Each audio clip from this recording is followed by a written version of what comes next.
मित्रों, आप देख रहे हैं मेरा YouTube चैनल वैभवन। हर दिन अपलोड होने वाले मेरे चमत्कारी टोटकों के लिए मेरे चैनल को सब्सक्राइब करें और टाइमली अपडेट्स के लिए बेल आइकॉन को भी दबाएं, जिससे नए वीडियोस की जानकारी आपको समय से प्राप्त हो सके। धन्यवाद। नमस्कार, मैं हूं वैभवनाथ शर्मा और आप देख रहे हैं मेरा YouTube चैनल वैभवन। दोस्तों, आज हम लोग बात करेंगे 3 जून के पंचांग, राशिफल और महा उपाय के बारे में। तो सबसे पहले बात कर लेते हैं पंचांग की। विक्रम संवत 2078, मास चल रहा है ज्येष्ठ का, तिथि कृष्ण पक्ष की नवमी की तिथि है, गुरुवार का दिन है, नक्षत्र है पूर्वा भाद्रपद, योग है प्रीति और करण है तैतिल। तो ये तो बात रही आज के पंचांग की। अब चर्चा करते हैं राशिफल की। तो सबसे पहले बात कर लेते हैं मेष राशि की। मेष राशि वाले जातक लोगों को आज आपके जो पैसे कहीं रुक गए थे, अटक गए थे, आपकी पेमेंट वगैरह कहीं बाकी थी, तो बकाये धन की प्राप्ति के लिए प्रयास करना चाहिए, क्योंकि आकस्मिक धन लाभ के योग आपके लिए बन रहे हैं। रुका हुआ धन आपको प्राप्त हो सकता है और रुका हुआ कार्य प्रयास करने से आज वो भी शुरू हो सकता है। ओम वाणी प्रदाय नमः मंत्र का 108 बार जाप करें और कार्य की अनदेखी करने से आपको बचना चाहिए। वृषभ राशि वाले जातक लोगों के लिए भागदौड़ के बावजूद कार्यों में अपेक्षित सफलता नहीं मिलने से आज मन थोड़ा दुखी हो सकता है। ओम वागीशाय नमः मंत्र का 108 बार जाप करें और कार्य की गुप्त बात आप हर किसी से चर्चा न करें। मिथुन राशि वाले जातक लोगों के लिए भागदौड़ अधिक करने से शारीरिक और मानसिक रूप से थकान का अनुभव करेंगे। ओम वरदाय नमः मंत्र का 108 बार जाप करें और मानसिक थकान और उदासीनता को आप अपने ऊपर हावी न होने दें।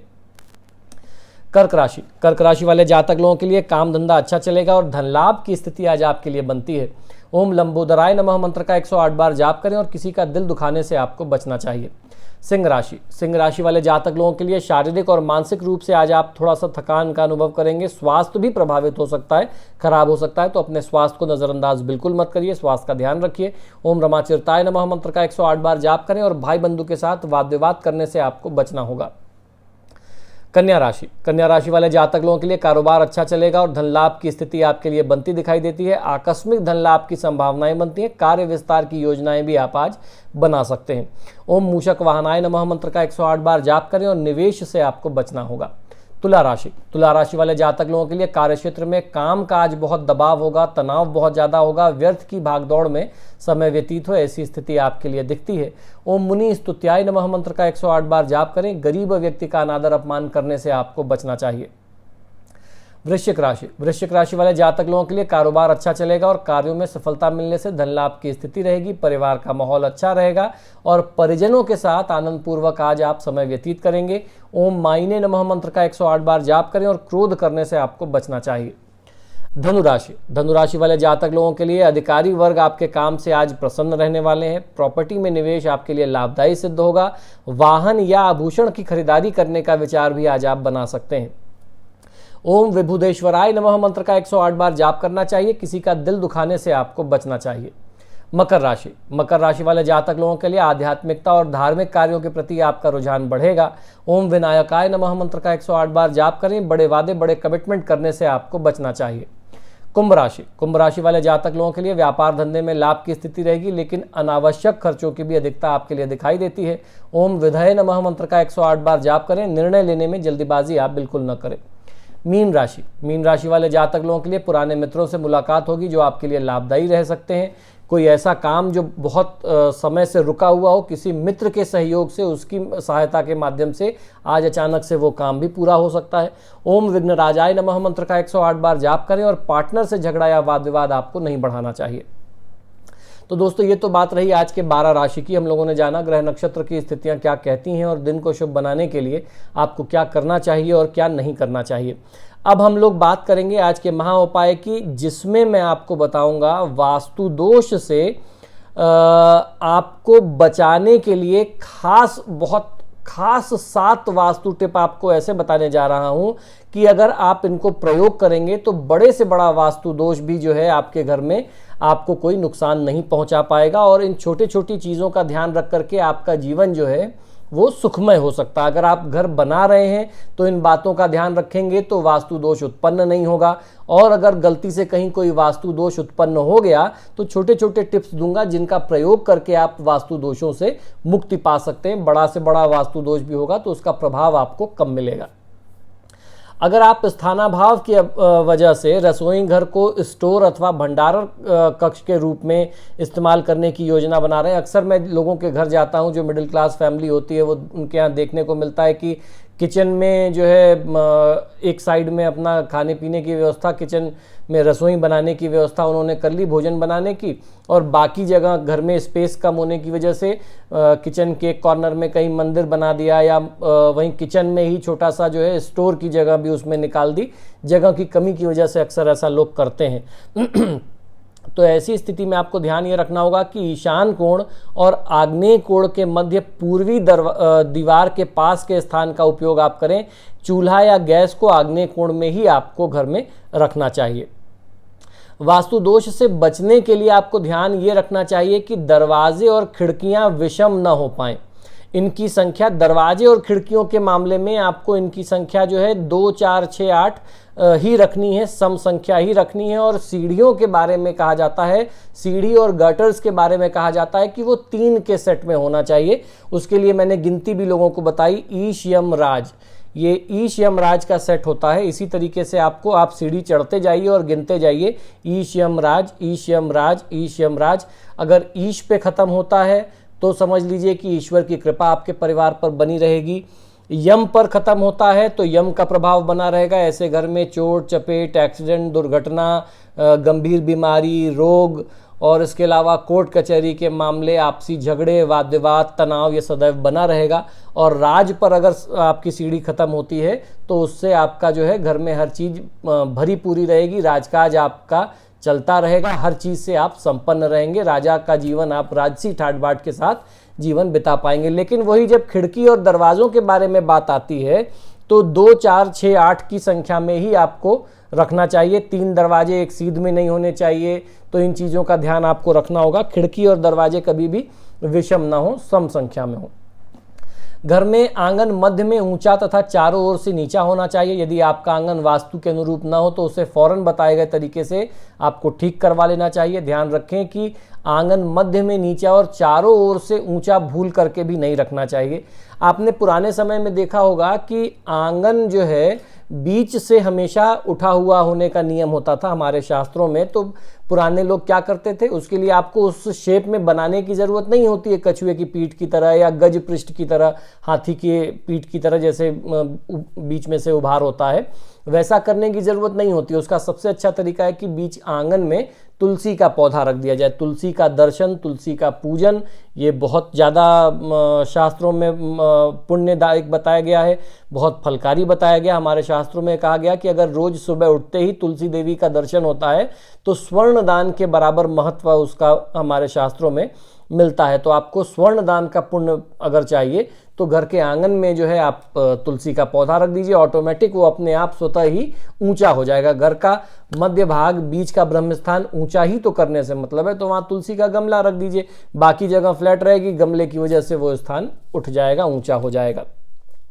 कोई भी भूखंड उत्तर से दक्षिण दिशा की ओर विस्तृत हो तथा भवन का निर्माण उत्तरी भाग में हुआ हो तो भूखंड का दक्षिणी भाग अगर खाली पड़ा है ऐसे में, तो यह वास्तु के हिसाब से बहुत ही अत्यंत दोषपूर्ण स्थिति हमारे वास्तुशास्त्र के अनुसार ये मानी जाती है।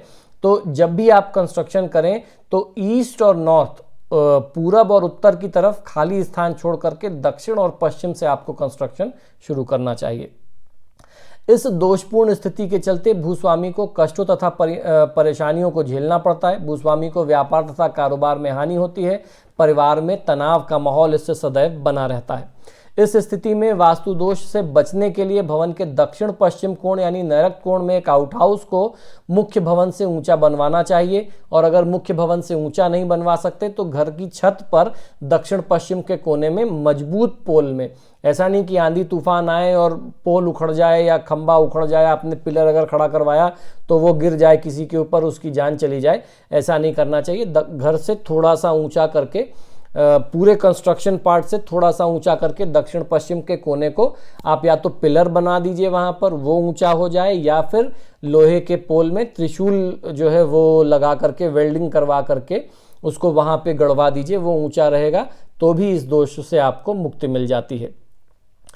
अगर आप चाहें तो आउट हाउस बनवा सकते हैं। वो घर से आपके पूरे कंस्ट्रक्शन पार्ट से साउथ वेस्ट का जो आउट हाउस होगा वो ऊंचा बनवाएं और उसके फर्श को भी भवन के फर्श से आपको ऊंचा रखना चाहिए। आउट हाउस के दक्षिण पश्चिम में कोई भी द्वार न रखें, इस बात का ध्यान आपको जरूर रखना चाहिए। मुख्य द्वार के सामने अंदर की तरफ आईना लगाना गलत होता है। ऐसा करने पर घर के अंदर प्रवेश करने वाली शुभ ऊर्जा परावर्तित होकर, रिफ्लेक्ट होकर के वह घर से बाहर निकल जाती है। इससे आपको बचना चाहिए। अगर घर दक्षिण मुखी या पश्चिम मुखी है तो दरवाजे पर शीशा लगाने का वास्तु उपाय कई बार हम लोग बताते हैं, उसका प्रयोग कर सकते हैं। लेकिन घर में घुसते ही दरवाजे के सामने कभी भी शीशा नहीं होना चाहिए। घर में घुसने वाली, प्रवेश करने वाली जो शुभ ऊर्जा होगी वो रिफ्लेक्ट होकर के वापस चली जाएगी और घर में सिर्फ अशुभ ऊर्जा, जिसे नेगेटिव एनर्जी हम लोग कहते हैं, वही रह जाएगी। कभी कभी ऐसा भी होता है कि मुख्य द्वार के ठीक सामने अंदर कोई दीवार हो, उस पर अगर आप आईना लगाना चाहें तो बिल्कुल नहीं लगाना चाहिए। ये बहुत गलत हो जाता है। और दीवार पर ऊपर से नीचे तक की गहराई का आभास देने वाला कोई प्राकृतिक दृश्य या चित्र, आप सीनरी वगैरह लगा सकते हैं। यहाँ जंगल में दूर दूर तक दिखाई देने वाली सड़क का चित्र भी ऐसे में आप लगा सकते हैं। और अगर जैसे मान लीजिए मैंने शुरू में कहा कि कोई गलती आपके घर में हो गई, सपोज आपने किचन किसी गलत दिशा में बना दिया, या अगर किचन की जगह आग्नेय कोण है आपने उसको कहीं दूसरी जगह बना दिया, ईशान कोण में बना दिया, दक्षिण पश्चिम में बना दिया। अब आपके पास ना तो पैसा है, ना तो उसको शिफ्ट करने की, वहाँ से उस स्थान से हटा करके दूसरी जगह स्थापित करने की कोई व्यवस्था है। तो ऐसी स्थिति में सबसे अच्छा, सबसे सरल, सबसे आसान उपाय ये होता है कि रोली से या कुमकुम से स्वास्तिक और ओम, अगर मंदिर गलत बन गया तो मंदिर के दरवाजे पर स्वास्तिक और ओम बना दिया जाए।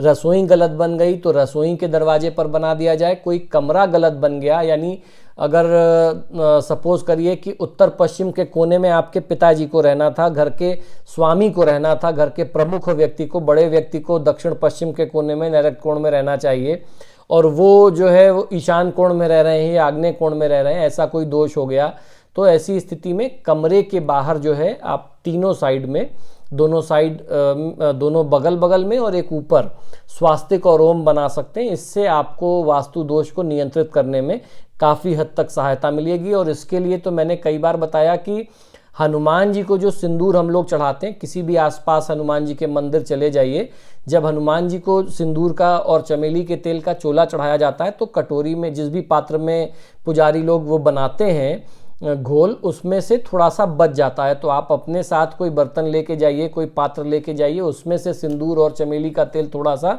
2-4 चम्मच भी अगर वो दे देते हैं तो आपके लिए बहुत होगा। और उसमें आप घर आकर के थोड़ा सा सिंदूर और चमेली का तेल अलग से अपने से मिला करके उसको बढ़ा लीजिए, और घर में सब जगह जो है, मुख्य प्रवेश द्वार से लेके किचन, रसोई, कमरों के बाहर आप स्वास्तिक और ओम बना दीजिए। किसी भी तरीके के बड़े से बड़े वास्तु दोष से मुक्ति होगी। इसमें आपको ध्यान रखना होगा कि टॉयलेट्स के बाहर और सीढ़ियों के आसपास जो है आप स्वास्तिक और ओम का प्रयोग नहीं करेंगे, क्योंकि उससे उसका अपमान और अनादर होता है। तो टॉयलेट्स और सीढ़ियाँ छोड़ करके आप कहीं भी स्वास्तिक और ओम बनाएंगे, किसी भी तरीके का वास्तु दोष होगा उससे आपको बिना तोड़फोड़, बिना किसी बड़े खर्च के मुक्ति मिल जाएगी। तो दोस्तों, आशा करता हूं कि शास्त्र से जुड़ी हुई बातें, ज्ञान की बातें जो आपको मेरे YouTube चैनल से प्राप्त होती हैं वो निश्चित ही पसंद आती होंगी। आप सभी से बार बार आग्रह है कि जब भी आप मेरे वीडियोस देखते हैं तो इनको लाइक और शेयर ज़रूर करें, और आपने अगर अभी तक मेरे चैनल को सब्सक्राइब नहीं किया तो प्लीज़ इसे सब्सक्राइब करिए। इसी शुभकामना के साथ कि आपका दिन शुभ हो, मुझे आज्ञा दीजिए और देखते रहिए मेरा YouTube चैनल वैभवन। नमो नारायण। सब्सक्राइब करें मेरे YouTube चैनल को, साथ में बेल आइकॉन भी दबाएं, जिससे मेरे चैनल पर हर दिन अपलोड होने वाले मेरे चमत्कारी उपायों के वीडियोस की जानकारी आपको सबसे पहले मिल जाए। धन्यवाद। मित्रों, यदि आप अपनी किसी भी व्यक्तिगत समस्या के लिए मुझसे परामर्श और समाधान चाहते हैं, यानी आप अपनी किसी भी पर्सनल प्रॉब्लम के लिए मुझसे कंसल्टेशन और रेमेडीज चाहते हैं, तो उसके 2 तरीके हैं। टेलीफोनिक कंसल्टेशन, फ़ोन पे बात करना, और दूसरा फेस टू फेस यानी पर्सनल मीटिंग करना। आप हमें फ़ोन के माध्यम से, ईमेल और व्हाट्सएप के माध्यम से अपॉइंटमेंट बुक कर सकते हैं। हमारा नंबर है 9990724131। आपको 2 नंबर दे रहा हूँ, इन दोनों नंबर पे व्हाट्सएप अवेलेबल है, आप व्हाट्सएप करें। 9818300146 ये हमारे ऑफिस का दूसरा नंबर है। अगर आप हमें ईमेल करना चाहते हैं तो आप हमें ईमेल कर सकते हैं। हमारी ईमेल आईडी नोट कर लीजिए, sharma.vaibhava@gmail.com पर।